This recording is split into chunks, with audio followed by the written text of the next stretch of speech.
तो दोस्तों स्वागत है आपका मेरे यूट्यूब चैनल में। और दोस्तों आज मैं एक जनरल क्वेश्चन जो हर एक इलेक्ट्रिकल इंजीनियर को पता होना चाहिए बेसिकली, अगर वो डिप्लोमा या डिग्री कर रहा हो तो वो एक क्वेश्चन, नॉर्मल क्वेश्चन जो कोई भी आपसे पूछ देता है कि ट्रांसफार्मर की जो रेटिंग होती है वो केवीए में हमेशा क्यों होती है, क्यों नहीं किलोवाट और मतलब जैसे केवीएआर या फिर किसी और यूनिट में क्यों नहीं होती है, मतलब क्यों हमेशा ट्रांसफार्मर की रेटिंग हम केवीए में लेते हैं। तो इसके रिगार्डिंग मैं आपको बताने वाला हूँ दोस्तों। मैं बात करूँ अगर ट्रांसफार्मर की रेटिंग के बारे में, तो ये केवीए में क्यों होती है, इस चीज़ को जानने से पहले मैं आपको दो चीज़ें बताना चाहता हूँ दोस्तों।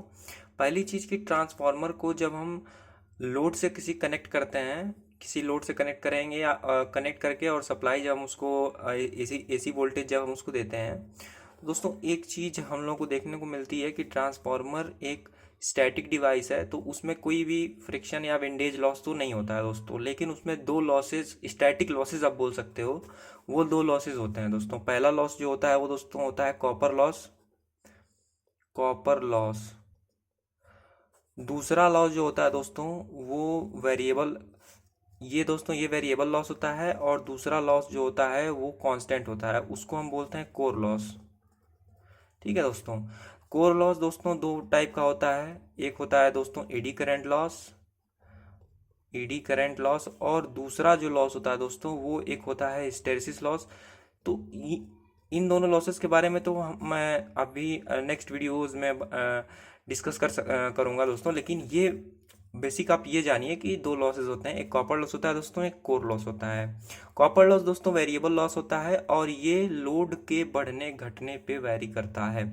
जबकि कोर लॉस जो होता है इसको हम कांस्टेंट लॉस भी बोलते हैं, ये हमेशा कांस्टेंट रहता है। आप लोड को बढ़ाइए या घटाइए ये वैरी नहीं करता है दोस्तों। लेकिन ये जो होता है लोड के बढ़ने घटने, यानी लोड की मात्रा जैसे हम बढ़ाते जाएंगे तो कॉपर लॉस का मान ज़्यादा मतलब होता जाएगा दोस्तों। मैं बात करूं दोस्तों कॉपर लॉस की, तो कॉपर लॉस जो होता है वो आई स्क्वायर आर होता है दोस्तों, जो कि करंट पे डिपेंड करता है दोस्तों। कॉपर लॉस करंट पे डिपेंड करता है। और कोर लॉस जो होता है दोस्तों वो वोल्टेज पे डिपेंड करता है, वोल्टेज पे डिपेंड करता है। यानी दोस्तों मैं आपको ये बताना चाह रहा था कि कॉपर लॉस जो होता है वो फुल्ली करंट पे डिपेंड करता है दोस्तों, और कोर लॉस जो होता है वो वोल्टेज पे डिपेंड करता है। तो इससे हमको क्या पता चलता है दोस्तों कि ट्रांसफार्मर के जो लॉसेज हैं वो हमारी दो चीज़ों पे डिपेंड करते हैं, एक करंट पे और एक जो है कि वोल्टेज पे। तो ये भी एक इम्पॉर्टेंट रीजन हो जाता है दोस्तों कि हमारा जो रेटिंग जो है ट्रांसफार्मर की, वो वोल्टेज की अगर यूनिट वोल्ट्स और करंट की एम्पियर, तो वीए में इसकी हम यूनिट, अगर ये अब जो वीए है ये तो दोस्तों अगर छोटा ट्रांसफार्मर है दोस्तों तो वो वीए में होगी। जितना ट्रांसफार्मर की साइज और उसकी क्षमता के अकॉर्डिंग दोस्तों ये केवीए एमवीए हो सकती है दोस्तों।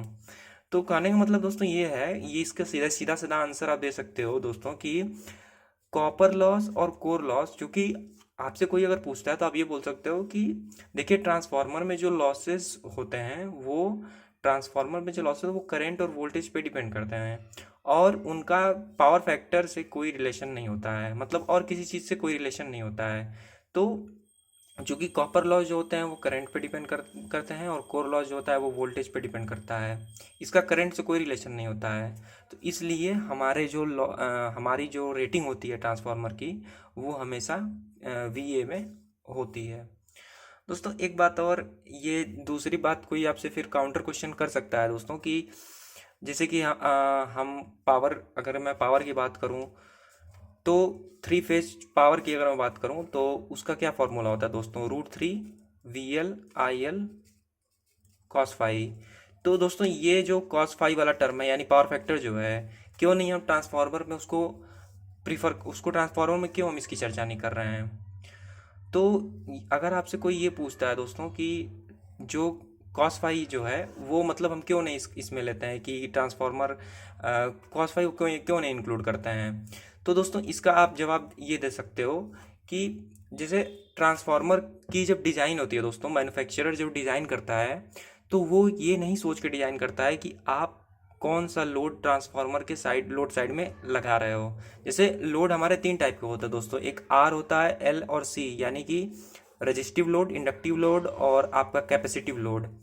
तो मैन्युफैक्चरर को तो ये पता नहीं है कि आप कौन सा लोड कनेक्ट कर रहे हो लोड साइड में, तो इसलिए वो अब आपको पता होगा कि ये जो इंडक्टिव लोड होता है ये लैगिंग नेचर का होता है, कैपेसिटिव लोड जो होता है लीडिंग नेचर का होता है। तो आर एल लोड अगर हम कनेक्ट कर रहे हैं या आर सी लोड या कोई भी लोड ऐसा कनेक्ट कर रहे हैं हम, तो वो मैन्युफैक्चरर ट्रांसफार्मर को डिज़ाइन करते टाइम उसको ये नहीं पता होता है दोस्तों कि कौन सा आप लोड कनेक्ट कर रहे हो। तो उसके वजह से वो कॉस फाई को नेग्लेक्ट कर देता है, मतलब कॉस फाई का कोई मतलब उसमें वैल्यू नहीं रह जाता है फिर। तो ये भी एक रीज़न हो जाता है दोस्तों कि उसकी जो रेटिंग होती है वो क्यों केवीए में ही होती है या वीए में ही क्यों होती है। तो दोस्तों ये दो कारण थे, इम्पोर्टेंट रीजन थे।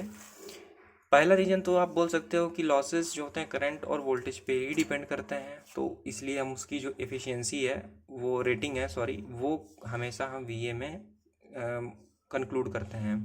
और दूसरा आप ये बोल सकते हो कि पावर फैक्टर का इसमें कोई रोल नहीं होता है, और क्योंकि क्योंकि मैन्युफैक्चरर डिज़ाइन जब करता है ट्रांसफार्मर को, तो उसको नहीं पता है कि कौन सा आप लोड कनेक्ट कर रहे हो, क्योंकि वो उसको तीनों लोड के लिए एफिशिएंट बनाता है। तो ये दो रीजंस होते हैं दोस्तों जिनके कारण हम ट्रांसफार्मर की रेटिंग हमेशा केवीए में करते हैं। अगर आपको समझ में आया दोस्तों तो धन्यवाद दोस्तों।